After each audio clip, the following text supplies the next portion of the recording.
తెల్లవారి AICC office నుంచి వారి శివయాత్రకు బయలుదేరడానికి అన్ని ఏర్పాట్లు చేసినప్పుడు వారి వాహనంలో కూర్చోవడానికి నన్ను ముందుకు పిలిస్తే నేను అక్కడికి వెళ్ళి నించున్నాను. పక్కన ఒక మహిళ నించొని మీరెవరు అని అడిగింది. నేను వారిని ఎవరో సహజంగా అక్కడికి వచ్చిన వారికి నివాళులు అర్పించడానికి వచ్చిన వాళ్ళు ఎవరో అనుకొని చాలా క్యాజువల్గా మాట్లాడాను అధ్యక్ష. కాసేపు అయినాక మాట్లాడితే వారు మన్మోహన్ సింగ్ గారి రెండవ కుమార్తె. అంటే ఎంత సింపుల్గా ఎంత నిరాడంబరంగా వారి రెండవ కుమార్తె అక్కడ నించోవడం అనేది ఆ కుటుంబం యొక్క నిరాడంబరత. అంటే ఒక ప్రధానమంత్రిగా 10 సంవత్సరాలు, ఆర్బీఐ గవర్నర్గా, ఆర్థిక మంత్రిగా వివిధ హోదాలలో ఈ దేశానికి సేవలు అందించిన మన్మోహన్ సింగ్ గారి కుటుంబము అంత నిరాడంబరత ప్రదర్శించి అంత సామాన్యులు అక్కడికి వచ్చిన వారి అభిమానులు వారి శ్రేయోభిలాషుల మధ్యలో నించొని వారి నివాళులు అర్పించే కార్యక్రమంలో పాల్గొన్నారంటే వారు ఒక గొప్ప విలువలతో వాళ్ళ పిల్లలని వాళ్ళ కుటుంబాన్ని ముందుకు నడిపించిండు. వాళ్ళ కుటుంబానికే కాదు అధ్యక్ష, ఈరోజు ఈ దేశ యువకులకు అందరికీ కూడా డాక్టర్ మన్మోహన్ సింగ్ గారు ఆదర్శము. వారి ఆదర్శాలను తీసుకొని వారి మేధోశక్తిని మన యువత అందిపుచ్చుకొని వారిచ్చిన అవకాశాలను మనం ఈరోజు ప్రపంచానికి సేవలను అందించే ప్రపంచాన్నే శాసించే స్థాయికి ఈరోజు మన దేశం ఆర్థికంగా నిలబడ్డది అధ్యక్ష.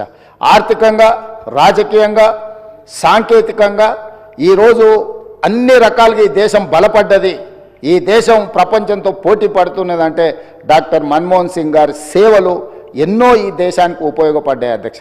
అలాంటి గొప్ప నాయకుడిని కోల్పోయిన సందర్భంగా ఈరోజు తెలంగాణ శాసనసభ తమరి నాయకత్వంలో ఒకరోజు సమావేశాలను ఏర్పాటు చేసి రాజకీయాలకు అతీతంగా ఎన్ని విషయాలలో మనకు భిన్న అభిప్రాయాలు ఉన్నా ఈ దేశంలో ఉండే 140 కోట్ల ప్రజలకు అన్ని రాజకీయ పార్టీలు, అన్ని సంఘాలు, ఆర్ఎస్ఎస్ నుంచి ఆర్ఎస్యు వరకు, కమ్యూనిస్టుల నుంచి ఈరోజు మిగతా రాజకీయ పార్టీల వరకు ఎవరిని తీసుకున్నా ఈరోజు మన్మోహన్ సింగ్ గారి పట్ల ఏకాభిప్రాయమే వ్యక్తం చేయాల్సిన సందర్భం అధ్యక్ష.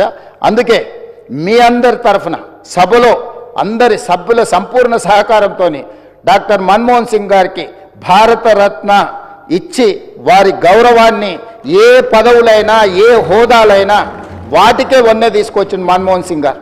అందుకే ఈరోజు వారికి భారతరత్న ఇవ్వాలని తమరి ముందు ఈ సభలో సభ్యులందరి ఆమోదం కోరుతూ ఈ తీర్మానాన్ని ప్రవేశపెట్టిన.